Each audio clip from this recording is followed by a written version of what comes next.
Y'all ain't ready for this. You ready? This is the Beyond the Dojo podcast. I'm Lauren. I'm Jeremiah. And it's been difficult to get in podcast episodes pretty consistently because Jeremiah's a nerd. Oh, I'm going back to school at the age 43, so I'm not really a nerd. It's called midlife crisis and got to get a new job. I think it's more like, No, it's more adds like... more to your business that you're already doing. Yeah. It's more of supporting the dream and making the dojo more well-rounded and a facility that we can chase different avenues of what we like, you know? And as long as it's legal and profitable.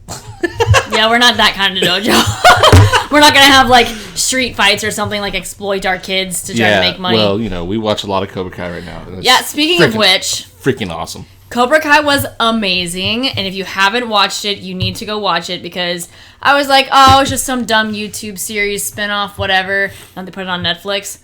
It was amazing. Yeah. It was so good, and I cannot wait for the third season to come out. And for those of you that teach on a regular basis or have been part of a dojo for a long time, oh god, it's accurate. It is extremely accurate. Oh god, it's so accurate. And so, like, gut-wrenching funny, because it's so accurate. Get in lines! You mean rows? Yes! Yes, rows! Duh, just get in a line! Like, it's... Oh, man, the whole, like, all of it. All of it. It is so real life. The karate is awful. Like, no way around that. But it is really cool. And what's so funny to me is, like, the fact that the actors, all of the actors from the original movies are still in there, which I think is incredible. Most of them still suck just as bad at acting, especially at the beginning of the series, as they did in the 80s. But then you have all these young kids that are really good actors, so it's this really weird, like, juxtaposition. I think it's really funny, but I thought it was an awesome series.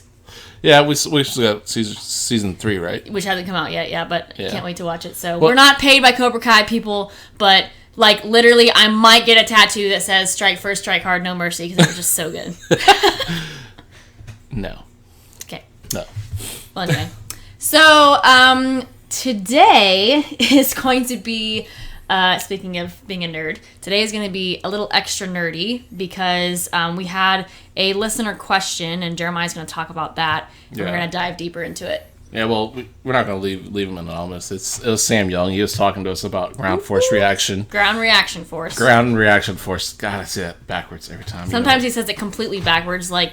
Force ground reaction. Ground reaction.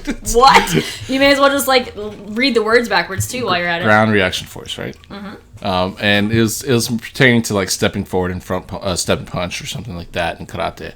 We had an episode where we had talked about it. Yeah, and I told him that he had questions about, like...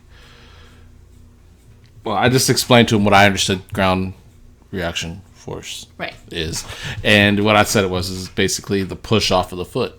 The interaction between the foot and the floor as you initiate the movement. Okay. And that's kind of what I understand it to be. Well, you talked a little bit about what comes after that too, right? Yeah, well, the coordination of the leg and shifting from one driver to the next as like in a step and like where you're walking, from one foot to the other. Okay. And how that affects and how there's ground reaction force in the back leg and in the front leg. Right. And they're timed sequentially slightly different. Right. So it should be kind of feeling. I hope y'all can hear that. But. And you talked a little bit more about biomechanics with him too, right? About like how you actually transfer force from the floor into the punch. Oh yeah. How you extend your knee and drive your weight forward, like and turn. If it's like a reverse punch, you would turn your hips. Rotate your hips and everything. Yeah, I was. Honestly, it was a conversation passing for me. Mm-hmm. Like, oh yeah, just kind of talked a little bit, and then I moved on from it. So,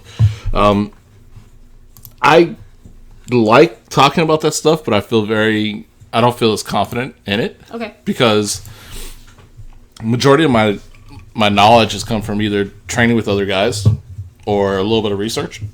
And by a little bit, I mean like vicariously through you. I do the research and I tell him what I read. Right? So I don't feel like I have a foot to stand on. I understand it, and I understand the concept. I understand that it's not a karate concept, that it's a athletic mobility concept, that it's universal, and it's a scientifically proven thing. Mm-hmm. Unfortunately, in karate, people decide to interpret it as they feel.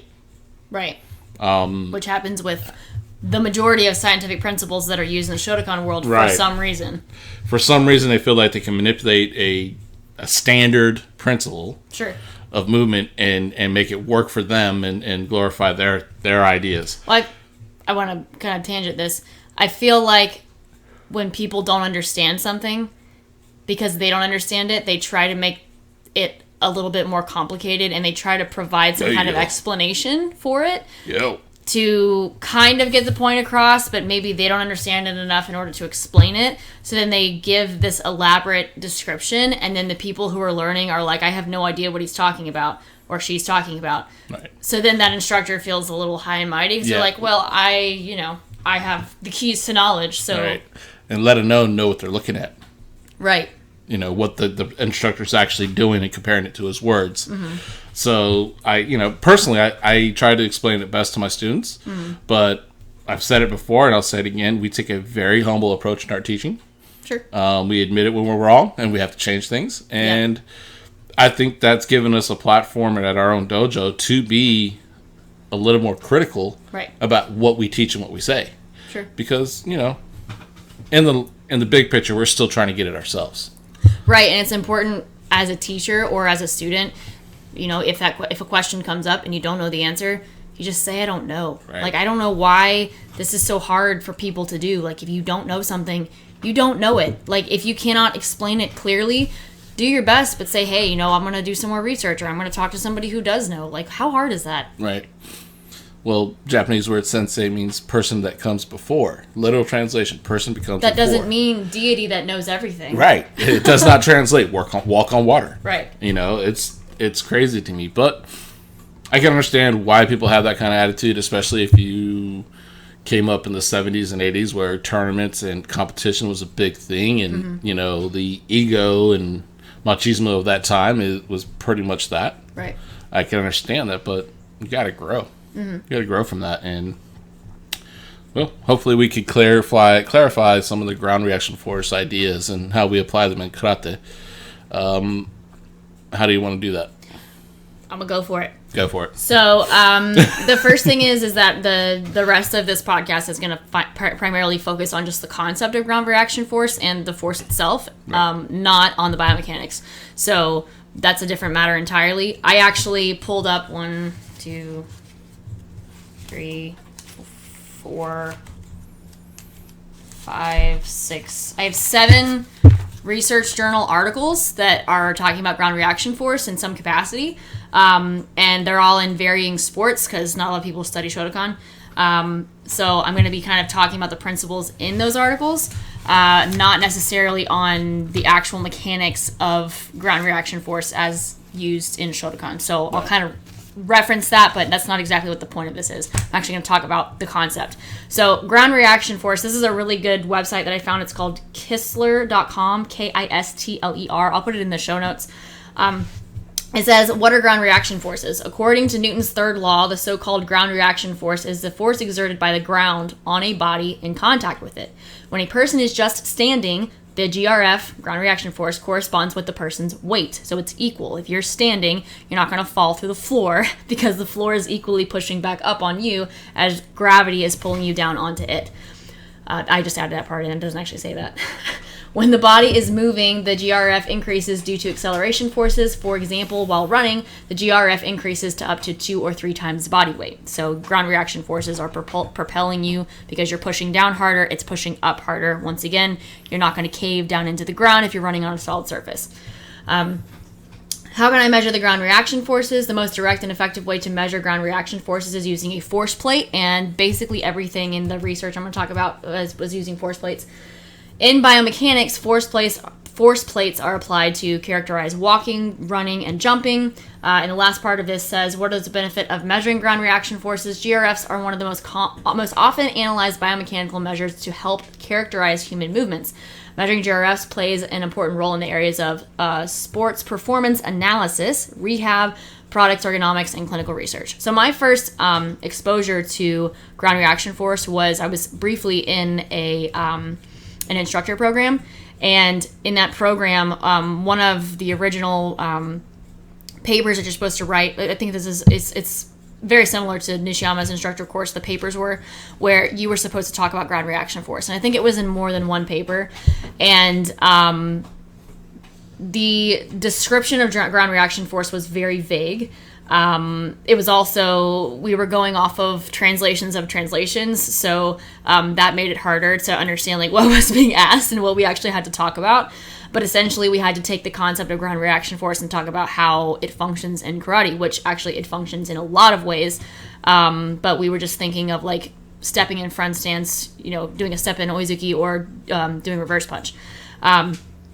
Interesting to note that in those papers, it was also coupled with a request for an explanation of like, I don't remember the exact terminology, basically sequencing of different positions or different parts of the body. So from the floor through the actual technique. And so I'll talk about that also.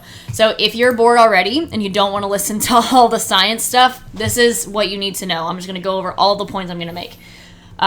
In ground reaction force in relationship to karate and how it's being used, the vector matters, the direction matters, the coordination after that matters, lower body strength matters, but the rate at which you produce ground reaction force doesn't actually matter that much, and research has shown that. Your upper body strength actually matters for force transfer. Your ankle mobility matters. How low your body is matters, because the lower your body is, the higher the ground reaction force you can produce. And the control of the front leg matters. So if you don't want to listen, this is the time to log off, because now we're going to get into the actual research. I would say that how low your body is to an extent matters. Well, I'm going to talk about what it showed in the research paper. Okay, my bad. I mean, if you lay on the floor, obviously, that's not good. It's pretty low at that point. What I was thinking was like those guys that do the extra long front stances and... Yeah, no, I'm going to talk about that too. And it's like... Yeah. So let's see. Let me start with the vector stuff. Okay, so let's see. I'm going to put the papers in the show notes. I'm going to read off the name of the paper, and then I'm just going to talk about the parts I highlighted. So the first one is relationships between ground reaction impulse and sprint acceleration performance in team sport athletes.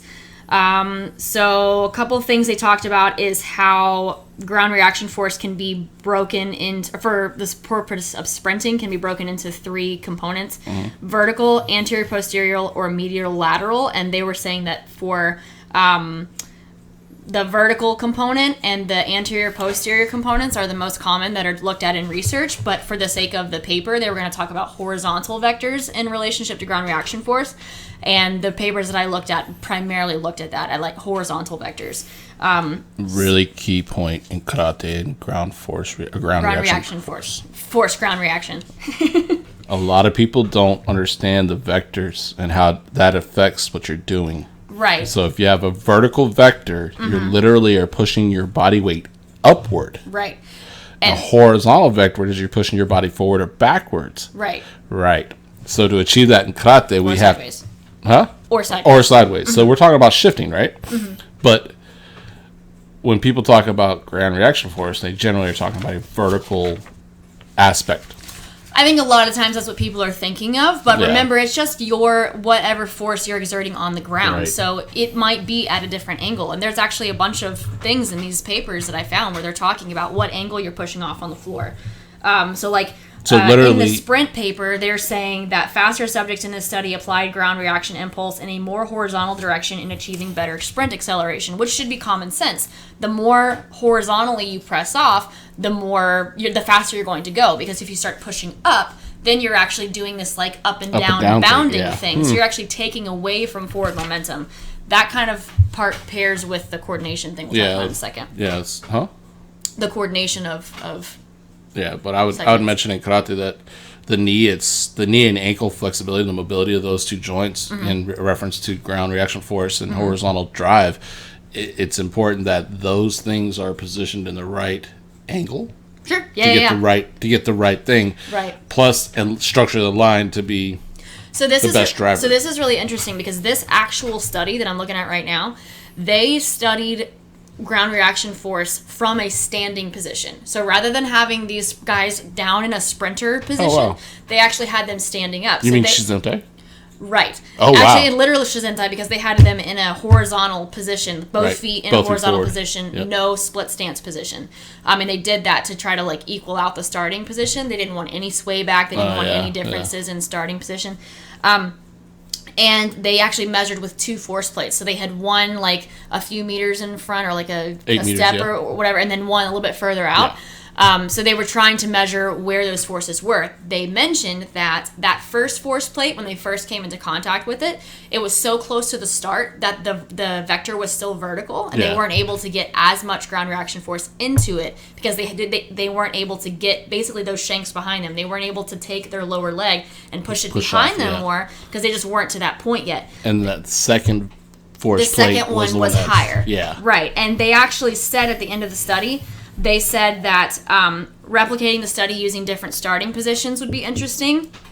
Right. Namely, starting in a split stance, like a front stance. Yeah, translation, split stance is a front stance. So basically, what we can deduce from this, within reason, practicing front stance obviously is for forward force transfer. Now, you've made some really good points before about, well, actually we've heard other people say this too, that your stance is like, it's teaching you like your leg strength, and it's teaching you to like have a strong stable base, but it's also teaching you how to move. It's teaching you how to move through that position. Right. So if you're in a front stance, it's designed for you to be able to move out of it. Now, granted, like if you were down in a sprinter's position and you took off running, that's obviously a faster forward movement. Right. But we're trying to be just stable enough and have just enough enough space between our feet that we're able to make forward motion. I'm going to talk about the front leg in a minute. But you remember us talking about that, about how like it's more like a, we think of it as a shape that we're just practicing, but it's kind of like a point we're trying to move through into a new point. Right. No, I agree with you there. Right. And also, the other thing is that a vertical vector actually, like we kind of said it actually slows forward movement. So not only does it not contribute to forward movement, if you're pushing straight up, it's actually going to slow you down. So if you're not coordinated correctly and you're doing back leg drive, like just in reverse punch, and your body's going up, you're actually like deliberately taking away from any forward force. The question I was is if the vector force is going down, does it have the same effect of the... Well, it wouldn't be going down. Right, because you have to push off the floor for ground reaction force, right? Okay, so this is the other thing. Right. Okay, so this is the reason this even came up to begin with. There's this idea that I don't even understand like where this started. I guess maybe just like I think it was maybe like a misinterpreted explanation, maybe from Nishiyama or somebody else, where they were trying to talk about like ground reaction force, but then what was taken from that by the students didn't make sense. So like, for some reason, a lot of people practice ground reaction force by like thinking, oh, if I drop down and I like increase my surface area on the ground, or if I get my body lower, if I just get lower, it's going to lead to more forward movement, which obviously we just talked about. Right, or a fast lowering action in the technique itself. Right. This literally says the direction of impulse application is likely to be more important. So that, anyway, so yeah. So the direction. So in research, there's nothing that says that you should drop down in order to produce force. Right. In the context of, if I am in the middle of delivering a forward movement, like delivering just a reverse punch, we're just going to say stationary front stance, because I actually did a lot of baseball studies. If we're just going to be in a front stance, if we're dropping our weight, we are actually taking away from the horizontal vector of the movement. Please tell me where in that drop you're able to get that forward movement. You're not, because what we're saying about ground reaction force is that from the ground, you're actually using the force. There's equal forces pushing up on you just from standing. There's also basically equal forces when you're squatting down. It's you pushing off where you're using that force to your advantage. Right. Okay, so once you start going in a horizontal direction, that's where you start to see changes. So about your body mass being lower, So this study was relationships among performance of lateral cutting maneuver from lateral sliding and hip extension and abduction motions, ground reaction force, and body center of mass height. So they were basically studying basketball players, and they were looking at lateral forces. And they basically said the same thing, that the direction of your push-off matters. And they actually have this interesting diagram where I don't know, if you're watching the YouTube video, you might be able to see this, but they actually have this diagram where they're showing the vector of force, and they were saying that if the vector pushes, like if it goes through your center of body mass, then you'll have movement. If you don't, then you'll have this like upward twisting thing where you're not getting as much movement. So I thought that was interesting to see it in a research environment. But then they also talked about, let's see, where's the... It says, basically, they use a bunch of fancy words, so this is the part I highlighted. Basketball players should keep flexing their lower extremities to lower their body center mass with a wide stance, particularly during defensive moves. What they were saying is that if you're getting lower to the ground, it's easier to push off in order to have more ground reaction force. This is one of those things where I feel like things got mixed up. They're saying you should get closer to the ground, but you're supposed to use that initial drop to push off. Right. It's not drop it and hold it there. Exactly. That lowering to the ground is giving you basically more distance to cover. If you're able to cover more distance, it gives you the chance to increase your speed, increase your velocity. Right. But if you don't have as much space, it's actually a lot harder to... Oh, dog's peeing on the floor. She's upset because it's raining. You can get it. Yeah. Dog. Real life here. Real life, dude. Lightning storms, thunderstorms rolling. This dog loses all lateral control. God, okay. I knew she was gonna do it too. I was trying to bring her out of it. Anyway, so basically that study was just talking about how one of the big conclusions was if you get lower to the ground, it's easier for you to be able to push off and increase your ground reaction force. So so that was the vector thing. We'll come back to the lower to the ground thing in just a minute. Actually, let's talk about ankle mobility for a second. Yeah, so there was another study that talked about ankle mobility, and I didn't really highlight much from it because it was talking about vertical ground reaction force. It was talking about being in a squat position, and they were researching what happens when a person has one ankle that is more restricted versus the other leg being less restricted. Now we're letting the dog out to go potty because it's raining, so there's lots of noise now. Anyhow, so they basically simulated a restricted ankle, and they were just saying that the non-restricted ankle produces more force. That kind of seems like common sense, but I don't think we think about it that much. That's where you'll see that karateka who have really restricted ankles are not getting as much forward momentum. Now, once again, this was not talking about horizontal reaction force, but people who are able to get lower toward the ground, people who have increased ankle mobility, then once again, they're able to have more range of motion, more distance to be able to increase speed, increase velocity, and then they increase the power that they're outputting, okay? So their force and their distance. Plus the ability to change the vector. You have to say it into the thing. Plus the ability to change it into vector. Have you ever seen someone with poor ankle ability or mobility? Step and punch, they always have like a kind of a horse gallop kind of up and over thing. Right. If their ankles were more mobile, they were able to smooth that out. The force vector would be put into a horizontal thing instead of a vertical, then a drop. Exactly, and that is going to lead into the coordination thing. So, that study was restricted unilateral ankle dorsiflexion movement increases interlimb vertical force asymmetries and bilateral bodyweight squatting. So the one about coordination is kind of along those same lines. So if we're trying to coordinate, from use that ground reaction force to get forward momentum, to get forward movement,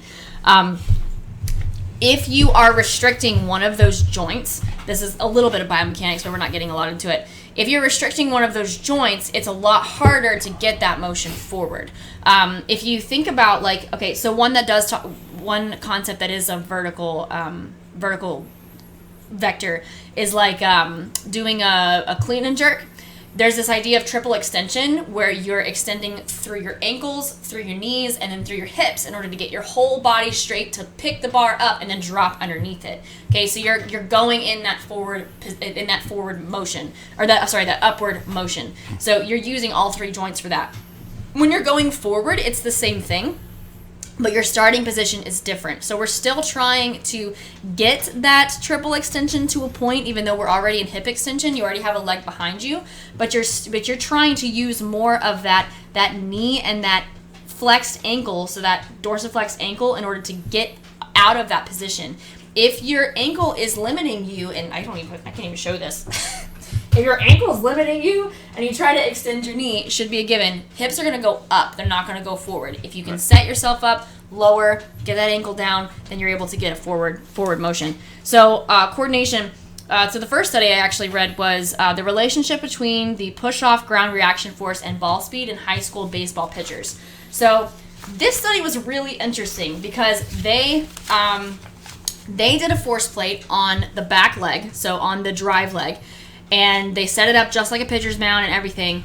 And these were high schoolers, and they did not find any significant correlation between driving off the back leg, the force that was produced, and the pitch. And the reason they say that they didn't is because high school pitchers are not coordinated enough, because they are not properly using their lower body to drive the technique. So you mean they're punching with their shoulders? They're not punching, they're throwing the ball. Oh, I'm sorry. I have everything at a karate. Right.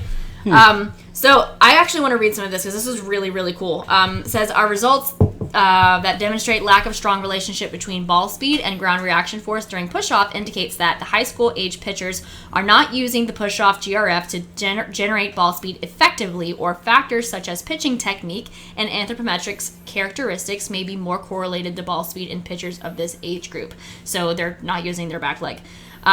Effective transfer of momentum from the lower to upper body requires proper sequencing. That was the word I was trying to think of earlier. Sequencing of limbs.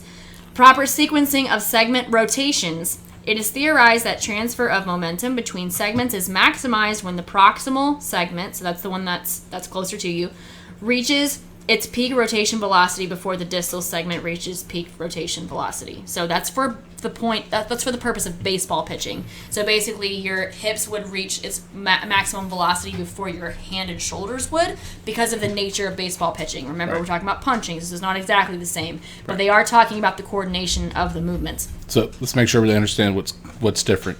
So when you're throwing a ball or you're using a projectile, the body mechanics can be broken apart segmentally, in the sense of hip, shoulder, arm. Right. In karate, to get the most efficient movement, that can't happen. Well, yeah, it kind of depends. And like Ubo Sensei says, it matters, like distance matters. So that's where it comes into play. This is really interesting, though. Right. He also says in syllabus Kihon. Oh, yeah. In basic syllabus Kihon. Yeah. You can't. Your hips and shoulders have to move together. Hips and shoulders have to be in time together. Right. For the most efficient movement. Right, because if you can't coordinate them together, you're never going to be able to split that them coordination. Apart and change them up. And it's called force coupling. That's what we were trying to think of earlier. It's called force coupling, and when you are trying to match one rotation with another rotation. This is cool, though. Or not cool. It's interesting. The weakness or poor motor control of the abdominal musculature can lead to premature opening of the upper torso by failing to keep the upper torso from rotating with the pelvis. So essentially, if you don't have proper abdominal... Now we're getting away from ground reaction force, but I just thought it was interesting with coordination. So it's kind of biomechanical. If your hip rotates too quick and your shoulders are kind of held back and you're not contracting properly through your abdominals, and there's too big of a space between your hips and your shoulders, then you actually lose velocity, you lose force production. Now, once again, this is talking about baseball pitchers, but some people do their karate like this. It's important to remember that you still have to have that connection between your lower and upper body. So we're going from the floor up through the lower leg. We're trying to keep that horizontal vector. Now we're into the hips and shoulders. Make sure those abdominals are being contracted, so that way the ground reaction force actually matters. Right, and the force coupling, if you lose any kind of engagement in your torso, you lose the timing and segmental coordination, right? Is that what you're saying? You have to engage your stomach. So even when you're throwing a baseball, your stomach has to be engaged. It doesn't have to be tight, but you can't be lax and then jerk your body forward. Right. That catapult-looking kind of punch or throw, right? Right. Okay. There's only so far you can let those get apart from each other before your. I feel like I'm playing the role of a translator. You're science. Dude, I speak karate. She speaks science. Science.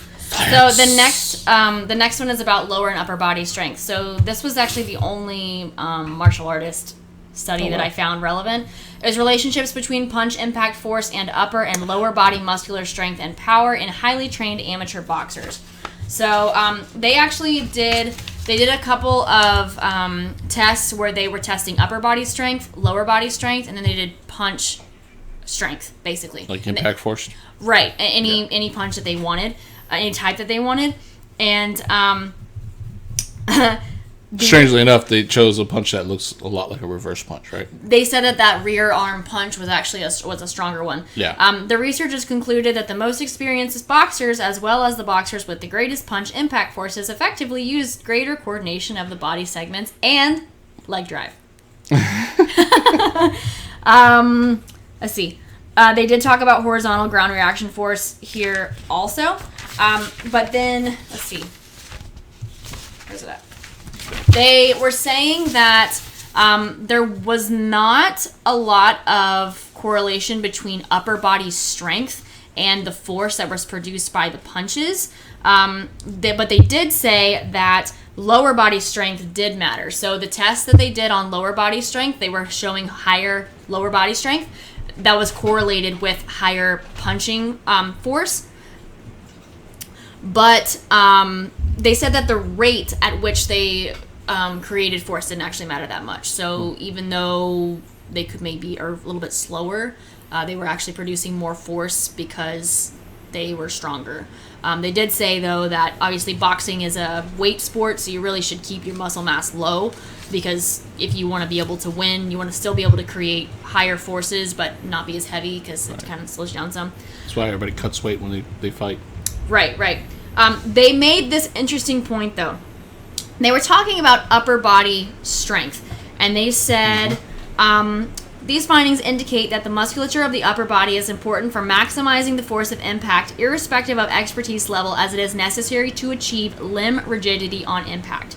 This right here is one of, well, both this whole study, plus all the other things, is an argument for strength training for karate people, because you need to be strong in order to be able to do this stuff, but also you need to be able to coordinate this. So this is part of that coordination. So that idea of kime, where we're like kind of getting that tightening at the end of a technique, that's basically, they basically said you have to have some upper body strength. You have to be able to be rigid at the end of a technique, otherwise your arm is going to collapse.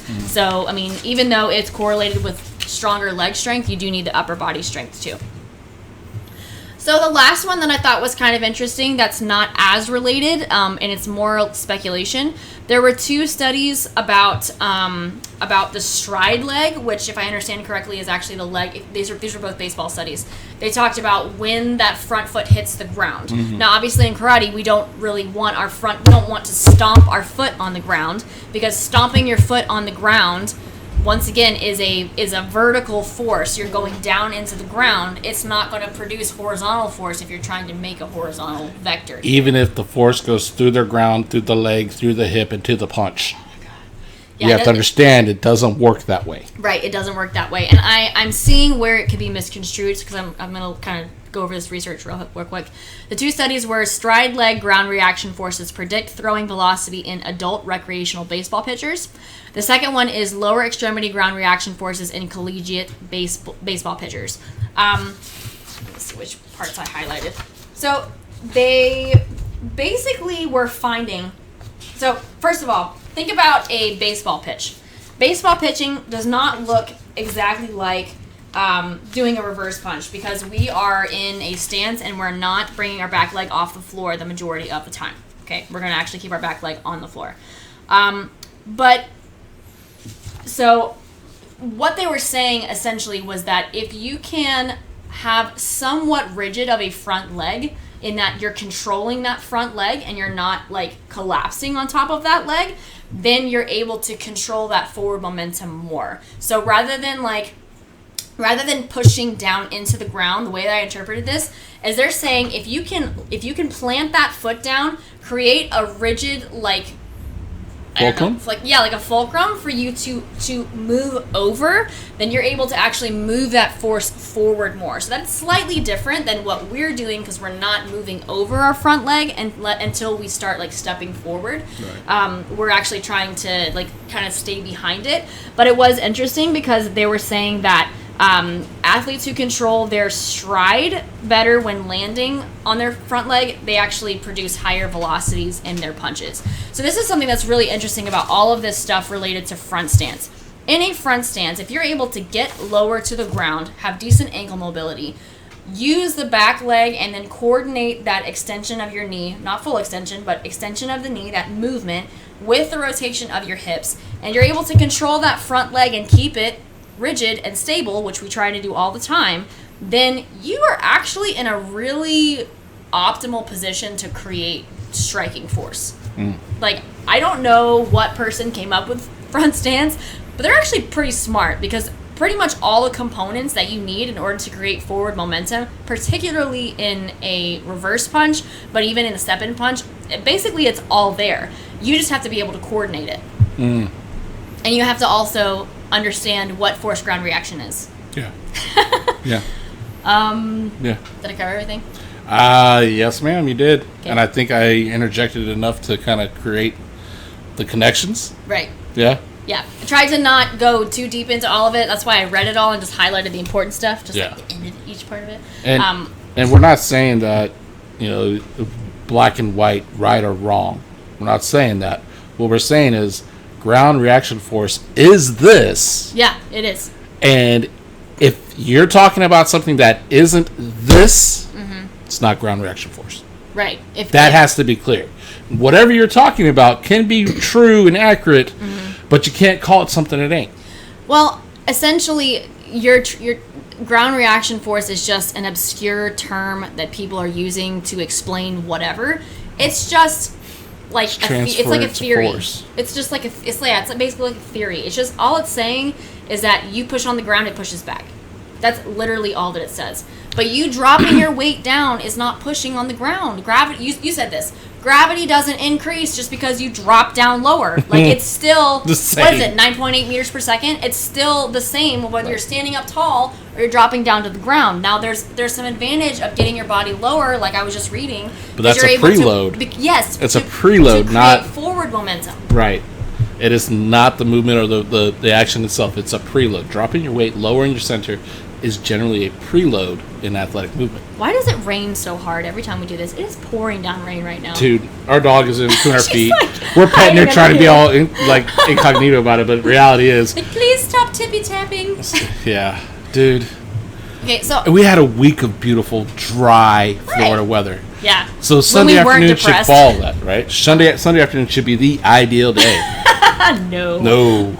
Dark gray clouds. It looks like it's 8 o'clock at night now. Yeah. Jesus Christ. Well, it's also getting later in the year. Yeah. So guys, hopefully that kind of made sense. If it didn't, or you have a question about it, like I tried to talk about all of this stuff and pick out papers that were kind of in reference to like what it would look like from a reverse punching perspective. Yeah. The same ideas basically apply if you're moving forward, if you're moving sideways, if you're moving backwards. It's all the same stuff. The biomechanics are different because you're pushing off slightly differently. One small note, which is interesting though, is that biomechanically, like that knee extension, it actually matters going forward, backwards, and sideways. That one paper about basketball players, they were trying to figure out if your hip abductors play a big role in moving sideways, and it said that they actually don't play that much of a role. It's primarily your knee extensors knee extensors. So, keep that in mind. Like, leg strength matters, and the way that you are pushing off, the direction you're pushing off matters. Yeah, well, yeah. Cool. So what you working on? I started Jite. And I'm still working on a side snap kick. Our good friend Sam Young pointed out that I had horrible side snap kicks this weekend. Yeah, I was like, man, I have horrible side snap kicks. Yes, you do. He agreed really quickly and matter-of-factly. So I'm going to take him for his word and work on my side snap kick more. I will say this, though, that drill you did against the wall where the knee comes up and you're thinking about rolling the thigh in, hard as all get out, but I could tell that that's definitely more safer. Right. And more protected in the sense of what I'm doing. Yeah. On impact. Doing a shorter range kick. Yeah. And I think you know, a little breakthrough there, I think. Yeah. Now, if it sticks or able to translate it to the kick, I don't know. Yeah. I think this technique, and Steve talks about a lot of this, where it's like some techniques are just so physically ingrained, like the neurological pathways are so strong for you to do it a certain way that it's very difficult to kind of change that pathway. It can be changed, right, but it's extremely difficult. And I feel like with this kick, I have that. Like, it's just so ingrained, certain things have to happen that I don't even think about it, and it happens. And that, you know, I'm just... Yeah. Okay. Struggles of a karateka who decides to train the rest of his life and improve his karate. Yeah. Struggle is real. It is a struggle, because you can either sit on your laurels and do what you thought was good back when you were 20 and 18, or you can continue to train and do what is good for your body, healthy for your body, and still create the same kind of impact, but be mature about it. And use ground reaction force. Yeah. Well, at least, or maybe understand what the hell you're doing. Yeah. You know what I mean? Let's be real. Understanding what you're doing kind of gives you a little bit of not confidence, like, oh, I could do this, but like reassurance that, hey, I am doing the right thing. I'm not hurting myself. Yeah. I'm not going to, if I do a step and punch with the proper mechanics 10 million times, am I going to hurt myself? No. Will I have overuse issues? Maybe, but not as much as if I were to do it completely wrong. Right. You know, that's my approach. I don't want to fall apart. Yeah. So, life goal. This is a karate life goal. Not to have hip replacements. Right. Not to replace my knees. Right. Not to replace my shoulders or elbows. Right. Notice those things are not... Replace your elbows? Well, yeah, some people have tennis elbow. That's an overuse. Yeah, overuse thing. You don't have to replace it, but you understand what I mean? Like, it's weird that the karate community almost puts a sense of pride in the fact that you had to replace something. I don't know that they do. Dude, you talk to some of these old dudes like, yeah, I got my hip replaced and I got my knees, and they're talking about it, but there's also this not like embarrassing, like, oh man, I screwed myself up. It's like, yeah, I did it. Well, maybe they're trying to hide how they really feel. Yeah, but that would be true if it wasn't so common for those guys that all from that time, all of them that had it, they kind of take it as a badge of honor. And I want to take the badge of honor of not having to have surgeries like that because of my poor training habits. So, yep. But I still want to be good in karate, so I have to train. What you working on? Agetsu. Yep. So worked on Sochin Dachi for a long, long time, and now... Yep. Now I'm doing the opposite, sort of. And it's... I don't think it's as hard as Fudodachi, but it's still pretty difficult. You know what's really interesting is doing Fudodachi and then now switching over to Hangetsu Dachi. It's showing me, like, where I have things wrong in my other stances too, like where I'm like over rotating, putting extra torque on the hips, angling my hips incorrectly, because like I have a little bit of a hip thing where it's like, stop it, whenever I'm like over, if I'm like in a kokusudachi, so my left leg's in front and I'm over rotating my hips to the side, and that knee falls in, I can feel it in my hip now. So it's a good thing and a bad thing. Like, I don't want to have hip pain, but it's also pointing out, like, hey, stop doing that. So that's been kind of a blessing, is doing these weird katas or ones with the weird stances is showing me, you know, what I need to fix, because I've been doing the same stances for so long. I don't really practice those as much. The subtleties of it all, So just working on that kata and cleaning things up and trying to land on my ex because I can't. I think it's interesting that there's so many variations of Fudodachi. There's so many variations of Hangetsu Dachi, and none of them tend to have any kind of respect for like proper. Well, most of them don't have any respect for proper alignment. Who's them? Most variations of Fudodachi or most variations of Hangetsu Dachi, where you know they over torque their knees or they over invert their knees, I guess. And it's causing these issues, and people have never thought to go, you know, maybe we're doing this wrong. Maybe the stance has to be better. You know. Luckily for us, our teacher, like Hangetsu, Sochin Dachi, we don't do it like Fudodachi. We don't do it like everybody else. Right. You know, ours is a little bit different, but it's obvious Fudodachi. Yeah. So. Well, my knees feel fine. So. Oh yeah. It's a beautiful thing about training properly. Cool beans. All right, guys. It's been real. Hopefully this answered some questions. Hopefully you weren't bored out of your mind if you made it this far. Yeah. We'll see you next time. Yeah. And hopefully next time isn't like 3 months from now. Yeah, hopefully next time isn't 3 months from now. I also did research and stuff for 2 weeks, so anyway. Yeah, well, I'm not complaining. I'm just saying, like, trying to promise y'all that we might have more content No promises. Kind of, sort of, yeah? Yes. All right, bye. Bye! Why you gotta pee on the floor, man?